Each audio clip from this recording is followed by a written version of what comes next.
Salut à tous, chers amis, je suis Ribaro Sofouadienokam, juriste en droit du travail.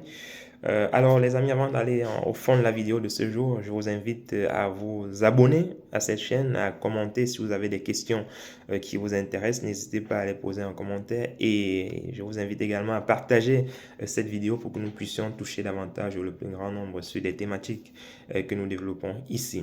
Alors, quelle est la procédure de licenciement d'un salarié protégé? Alors, vous devez savoir qu'un salarié protégé, c'est un salarié qui bénéficie, qui jouit d'un mandat de représentation au sein de l'entreprise. Voilà, il peut être membre du CSE, c'est-à-dire le Comité social et économique, cet organisme-là qui est chargé de défendre les droits des salariés au sein de l'entreprise. Il peut également être membre d'un syndicat représentatif qui a été désigné, peut-être il est délégué syndical.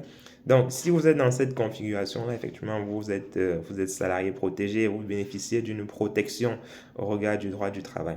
Donc, si l'employeur souhaite vous licencier, quelle est la procédure à suivre?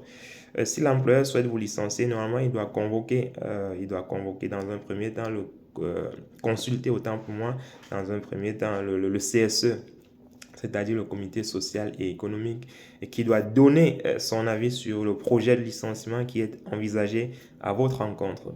Et voilà, lors de la convocation du CSE, il va expliquer les raisons pour lesquelles il souhaite vous licencier et le CSE, effectivement, les membres du CSE vont devoir se prononcer sur ce projet de licenciement-là. Et naturellement, il doit vous convoquer aussi, vous, en tant que membre du CSE, vous devez être convoqué devant le CSE pour prendre position effectivement par rapport au projet de licenciement qui vous concerne également.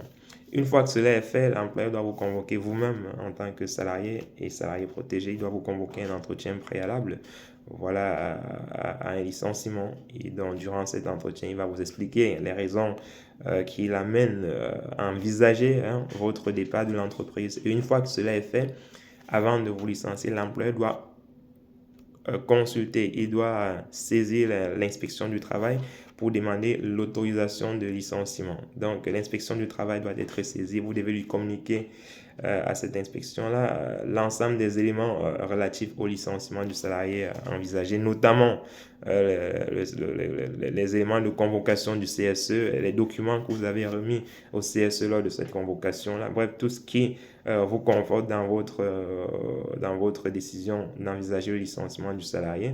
Tous ces éléments-là, si c'est des éléments, si vous envisagez un licenciement pour motif économique, donc vous devez donc produire à l'inspection du travail les éléments économiques qui prouvent que l'entreprise est vraiment en difficulté et que votre licenciement est justifié.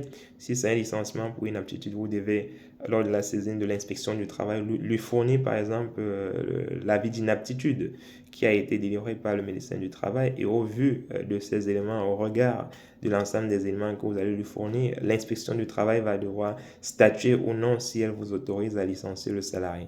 Voilà. Et si l'inspection du travail vous autorise à licencier le salarié, excusez-moi.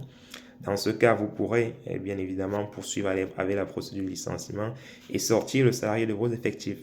Mais si l'inspection regarde des éléments, estime qu'il n'y a pas assez, de grains à moudre pour vous permettre de licencier le salarié, alors elle va vous demander de ne pas le licencier.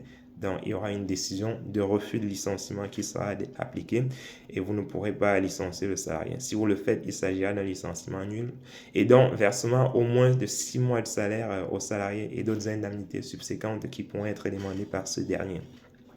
Donc, vous voyez que le licenciement d'un salarié protégé obéit à une procédure stricte, bien encadrée par la loi. Et si vous le faites mal, vous êtes susceptible de verser beaucoup d'argent à ce dernier dans le cadre d'un contentieux au prud'homme. Donc, faites attention, les amis, si vous êtes employeur et vous salariés, si vous êtes licencié, vérifiez bien que l'employeur remplit toutes les conditions demandées pour le licenciement d'un salarié de votre catégorie. Voilà. Donc, j'espère que c'est clair pour vous, les amis. Comme je l'ai dit à l'entame de cette vidéo, n'hésitez pas à commenter, à partager et surtout à vous abonner, les amis. Allez, on est ensemble. Prenez soin de vous et bonne journée à tous.